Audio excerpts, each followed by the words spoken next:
871 in medic 6, you're seeing a 74-year-old male, shortness of breath.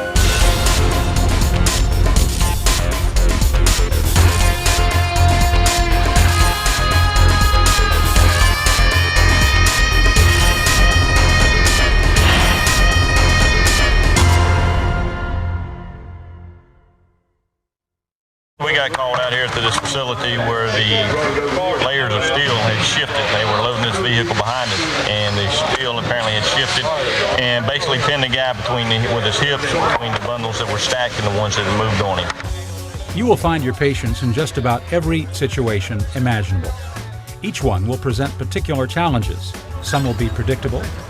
Others may require ingenuity, expert knowledge, or good critical thinking skills. Overcoming obstacles while providing the best patient care in a challenging environment will be the key to your success. The job of most EMS responders is patient care. Unless you have specialized training, leave the rescue operations to others. Each rescue situation will require a series of steps, many of which occur simultaneously. Scene safety is the first priority in any incident. Do not enter the scene until safety concerns are addressed. Ask bystanders or witnesses about any additional hazards that may not be obvious. All right, explain to them where the things were. It's straight down from that hatch right there. Up against the wall, west wall. One's at each end of that hump. Hazards that require specialized resources or scene safety concerns include fuel leaks, hazardous material spills, downed electrical wires, metal or glass hazards, unstable areas or materials, fire, water, undeployed safety restraint systems, specialized machine operations, and moving traffic. Well, I think the vast majority of entrapments that most EMS providers deal with have to do with motor vehicle crashes.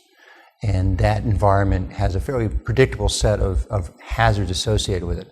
I think first is actually the vehicle itself. Is there an issue of how stable is the vehicle? And obviously one of the first steps in extrication is establishing vehicle stability. I think in the entrapped victim, that's even a situation that's even more important because there'd be a prolonged time for extrication, and oftentimes there'll be rescuers inserted with inside the wreckage, which adds to even increased issues of potential instability. So it's very important. Other issues in regards to safety, certainly the flow of traffic around a crash. In some areas, people are very hesitant about shutting down a roadway because of safety issues. Well, shut down the roadway, make sure it's safe. The last thing you need to be dealing with are vehicles coming by in close proximity to your rescue scene. Don't hesitate to do that. Rescuer safety is synonymous with scene safety. This includes the use of appropriate personal protective equipment. Unless a hazardous situation exists or a delay would endanger the patient or you, patient care always precedes removal. During the extrication process, protect your patient from further harm or from environmental concerns using tarps or blankets. A very important safety issue is to make sure that the EMS providers, oftentimes in some systems, are not traditionally inserted within the hot zone, within the red zone of an extrication. You need to be properly equipped simply from a personal protective equipment standpoint. This is not an environment where you want to be going in there in simply duty pants and a duty shirt. You should be fully equipped in full turnout gear, bunker pants, helmet, turnout coat, extrication gloves, appropriate eye protection. All those things are incredibly important, or you yourself are going to become injured in the extrication effort. It's a very dangerous environment. Hydraulic lines under a lot of stress being used for 15, 20, 30, 45 minutes an hour. Oftentimes those things can rupture spontaneously, and hydraulic fluid flying through an environment is very dangerous. That's why eye protection is so important. What I want to do is hold it here. I want to get all their names to make sure that we've got everybody, give them one last chance if anybody has a complaint. Remember, with any incident, regardless of the size, an incident commander should be designated early on, and depending on the situation, other roles established within the incident command system to manage, strategize, and prioritize on scene. I think it's also important on these complex extrication scenes that a safety officer be established within the incident command system, that someone who is external to the inside operations of the rescue is standing back and looking at what is safe and what appears to be unsafe, and immediately take steps to control those situations. Calling for resources and support to help extricate or clear hazards is important. Also, having the resources you need to provide treatment to the patient until they are freed is essential. I think the critical things to always keep in mind, one, is the issue of safety. Rescuer safety, patient safety within this very difficult environment. Two, has to do with the establishment of a real medical command sector, EMS command within the incident command system on that scene to be the advocate for the patient, to make sure that the rescue operation is synchronized with medical concerns. Assess for the mechanism of injury and any other clues. The MOI gives you a good indication of what forces were involved and what injuries you can anticipate. Consider the possibility that a medical condition caused the accident or possibly the use of drugs or alcohol. Common injuries you can anticipate in MBCs, industrial accidents, or other situations of entrapment include blunt force trauma, penetrating trauma, internal injuries, crush, or compression injuries. If vehicles are involved, the angle of impact, the damage sustained, and position of the occupant at impact provide information about what type of injuries to expect. 1167 on scene. We have 2 cars and one school bus occupied, heavy damage, multiple patients on the scene. Next, determine the number of patients. Again, anticipate possible injuries and call for the additional resources you think you might need. The other key is when you need these special resources is call early. You can always turn it back. If it turns out you get lucky and you get the person out sooner than you thought, or that condition didn't exist, it looked like you're gonna have to amputate that arm to get them out of the wreckage, but once you get them cut away, you can manipulate it out of the wreckage. Maybe you don't need that resource, and you can always cancel it. But that's more important than being 45 minutes into a rescue and then say, wow, maybe we need blood products and a surgeon here. So again, call early, call often, and you can always turn back those resources. And that's a much better end to the story than, gosh, we should have called sooner. Everything is fine, Chief. When your patient is trapped or entangled in wreckage, a combination of physical barriers can prevent you from reaching, touching, or hearing them. This makes assessments extremely challenging. I think one of the biggest medical challenges has to do with rendering care in such an austere environment as within the wreckage capsule where the patient is. Establishing IVs, managing the airway, stopping bleeding when you simply can't get to where the source of bleeding is because the patient's so entangled in the wreckage. These are profound challenges in this setting. It really requires a change in the normal sort of paradigm of operations. There's a lot of thinking outside the box, a lot of creative work that needs to go into solid patient care in an environment that no one ever taught you about in EMT or paramedic school. Even if you can't reach your patient immediately, you can still begin an initial assessment. How are they presenting? Visually assess the airway, breathing, or circulation by observing for chest movement or flaring nostrils. Note the rate of this movement. But don't assume they aren't breathing just because you aren't seeing movement. When you can't physically obtain a pulse or blood pressure, you can still observe perfusion. Look at the skin color and signs of bleeding or shock. You can assume that the brain and spinal cord are adequately perfused if the patient is sitting upright, moving, or maintaining muscle control. If you can hear your patient, ask them some initial assessment questions. If they can answer, you'll get immediate feedback on their condition. How they are speaking will provide information about their breathing. If they aren't speaking clearly or their breathing is noisy, their airway may be obstructed or there may be pressure on the chest. Ask where they are experiencing pain and how they would rate it on a scale of 1 to 10.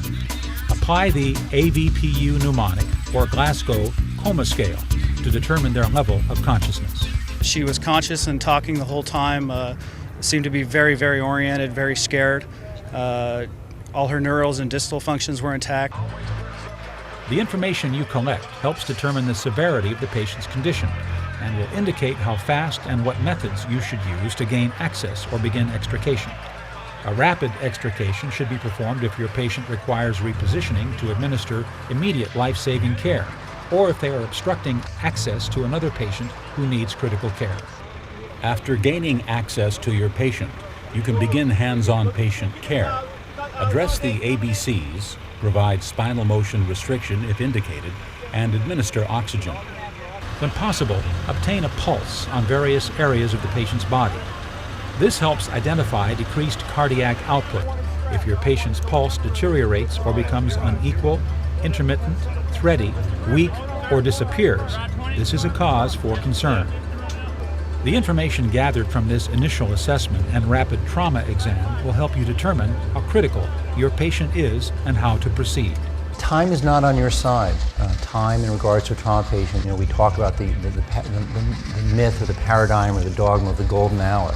Your hour can be completely wasted on the scene and lost trying to extricate the patient. We know there's certain things that go wrong as time passes. Obviously, if a person is hemorrhaging, there's the risk of literally bleeding to death while still pinned inside the wreckage. Other challenges we have are things like hypothermia. The longer the patient's in the vehicle, oftentimes the cooler they become. Sometimes we make that a little bit worse. We cut their clothes off to try to look and see what's going on, which is an important part of our assessment and treatment, but that also tends to drop the patient's temperature. If they're hypovolemic, we're putting a lot of room or environmentally temperatured IV fluids into the patient. Well, those fluids might be 60, 70, 80 degrees, but the body temperature is 98 degrees, so we're dropping the temperature there as well. Once the body's core temperature starts to fall, there are all sorts of other sequelae from that, including coagulopathy. The bleeding patients, the clotting factors aren't working efficiently as temperatures change within the body. So I think from a physiological standpoint, there are a lot of challenges in that regard. While others work to free your patient, don't underestimate the power of communication and touch. Talk to your patient. Explain procedures and rescue operations. Prepare them physically and mentally for anticipated movements and noise. Provide reassurance and empathy. This will go a long way in reducing their stress and gaining their trust, which may make your job a little bit easier. When life-threatening injuries have been addressed, your next priority should be pain management.